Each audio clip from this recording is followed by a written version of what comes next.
Easy there. What is the problem? I kind of have a thing about blood.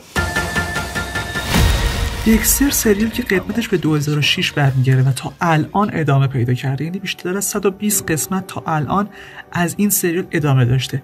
از اون طرف هم یه سریالی که به 4 بخش تقسیم شده، ولی خب چه کنیم با یکی از بهترین سریال های تاریخ تلویزیون طرف هستیم بدون شک. میخوایم تو این ویدیو یک بار برای همیشه با حال و هوای دکستر آشنا بشیم و بدونیم آیا به درد ما میخوره یا نه و در نهایت قضاوت و تجربه خودم با این سریالو بهتون بگم. من مهدیم، اینجا سینماگر. دکستر از همون سریال هایی که داستان ضد قهرمان ها رو نشون میده. این بار تو میامی یه کارشناس جنایی وجود داره به اسم دکستر مورگان که تخصصش خونه، یعنی از رد خون میتونه هر اتفاقی که توی صحنه جرم رخ داده رو متوجه بشه. همه دکستر رو دوست دارن، اون به شدت حرفه‌ای، خوش اخلاق، مهربونه و تو اداره پلیس آدم مهمیه. اما خب اینا که شنیدید داستان معمول روزهای دکستره.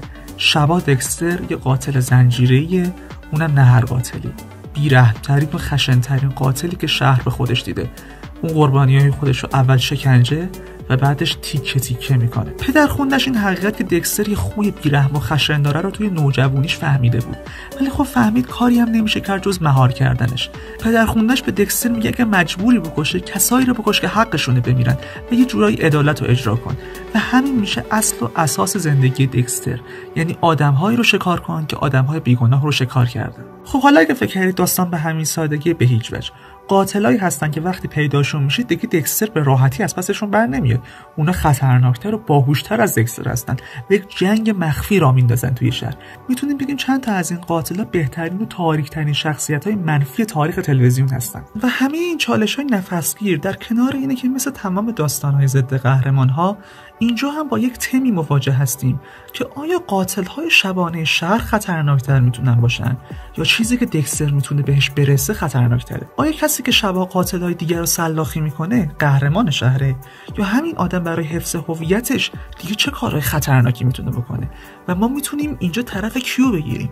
این سوالاته که دکستر رو از این سریال عادی جدا میکنه و خیلی جذاب‌ترش میکنه. در کل اگر بخواید با سبک و ژانر دکستر آشنا بشید، سریال دکستر جزو خدایگان ژانر جنایی. این که میگم جنایی اصلا دست کم نگیره، چون الان به فیلم و سریال زیادی دارن میگن جنایی. دکستر یک تجربه خالص و واقعی جنایت و یک تجربه جنایی فوق‌العاده رو به شما میده. یعنی از بررسی شواهد و مدارک بگیر تا تعقیب و گریز و پیدا کردن و کشتن و همه چیز که میتونه یک تجربه جنایی رو خیلی خوب نشون بده. حالا یه قالب جنایی رو در نظر بگیرید، چی میتونه اونو جذاب‌ترش کنه و بهش عمق بده؟ اینکه دکستر سریال روانشناختی فوق‌العاده هم هست. اینکه ما وارد دنیای یک شخصیتی بشیم که مرز هیولا بودن و قهرمان بودنش مدام در حال شکستنه و یه جاهایی به خود ما میسپاره که ببینیم الان دکستر به چه موجودی تبدیل شده.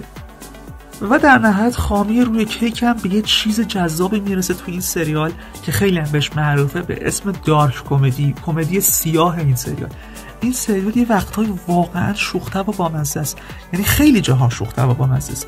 و چرا دارک کمدی؟ اینکه دکستر داره قربانی خودش رو تیکه تیکه میکنه، داره یک لحظه که خیلی خشن و لحظه ترسناکی رو نشون میده ولی داره بامزه صحبت میکنه و تو خندت میگیره.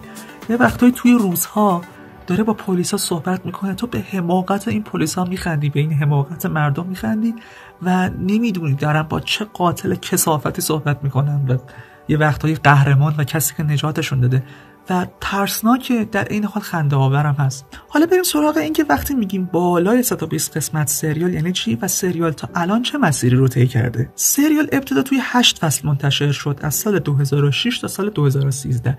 به شدت محبوب بود و به شدت مورد استقبال قرار گرفت.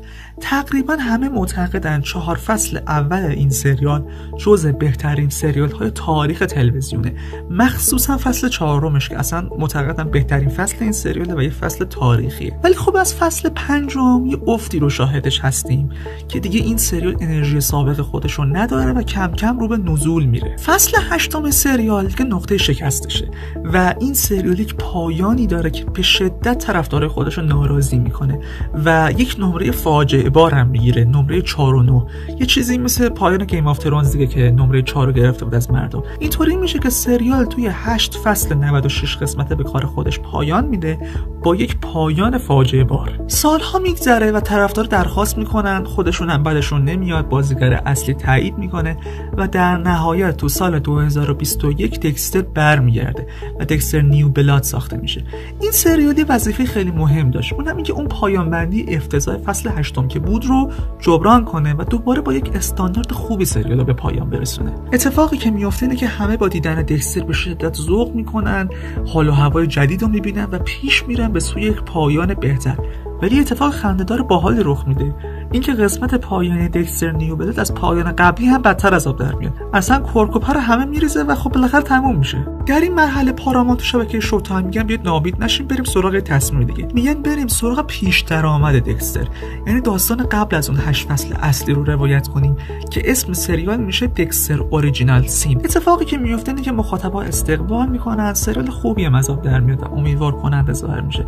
ولی خب تا الان که من دارم براتون این ویدیو رو میگیرم، سرنوشت این سریال اصلا خوب نیست. چرا؟ جوابش اینه که شبکه شوتایم تصمیم دیگه هم میگیره، اونم ادامه دادن سریال دکستر بود. ماجرا اینجاست که شبکه شوتایم تصمیم میگیره که دیگه اون بحث تموم کردن سریال کلا بیخیال شه و دوباره اون پایان بندی فاجعه نیو بلاد رو رها کنه و دوباره اصلا سریال ادامه بده، بگه ما اصلا دیگه پایانش رو نمیخوایم نشون بدیم، میخوایم ادامه بدیم داستان. اینجوری میشه که سریال دکستر رزرکشن یا رستاخیز خلق میشه و وقتی هم سریال میاد چه اتفاقی میفته؟ به شدت موفق عمل میکنه. اصلا یه وضعی که یاد و خاطرات روزهای خیلی اوج این سریال زنده میشه. خیلی موفق عمل میکنه و من مطمئنم خیلی به فکرشون رسیده که اصلا فقط همین فصل رو ببینن و از اینجا داستان رو ادامه بدن و من به این عزیزان میگم که آیا این کار شدنی هست یا نه. بعد از این موفقیت شبکه شوتایم هم میگه اون سریال اوریجینال سین رو کلا کنسلش کنیم بره و تمرکزمون رو بذاریم روی ادامه این داستان و دکستر رستاخیز رو ادامه بدیم. البته تا اینجا که داره این ویدیو ضبط میشه خیلی از هوادار اورجینال سین ناراضی ان، دارن امضا جمع میکنن که این تصمیم تغییر کنه و اوریجینال سین هم ادامه پیدا کنه. واقعا طرفدار متعصبی این سریال تو کل جهان داره. حالا به این سوال جواب بدیم که آیا شدنی دکستر رو از همین فصل دکستر رستاخیز ادامه بدیم و دیگه اون فصل‌های قبلی رو نبینیم؟ با اینکه دکستر رستاخیز واقعا ادامه داستان قبلیه و چیزی که دکستر مورگان رو رسوندن به اینجا قرار ادامه پیدا کنه، اصلا شخصیت مهم دکستر پسرشه، ولی دکستر کلا و مخصوصا دکستر رستاخیز سریالی نبوده که به گذشته تکیه کنه و همین باعث میشه که شما اگر فقط همین فصل رو ببینید محدودتر ولی قابل قبول ازش لذت ببرید و باش کنار بیاید.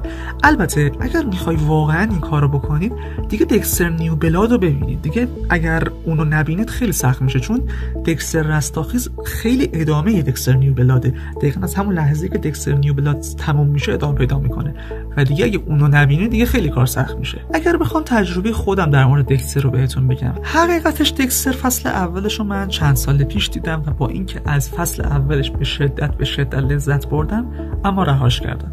چرا؟ 2 تا دلیل داشتم. یک، با اینکه مطمئن بودم با سریال با کیفیت طرف هستم، اما با داستان مورد علاقم طرف نبودم. دکستر مورگان به شدت کاراکتر جذابی بود برام، ولی ضد قهرمان مورد علاقه من نبود و جنس داستان سلیقه شخصی من نیست.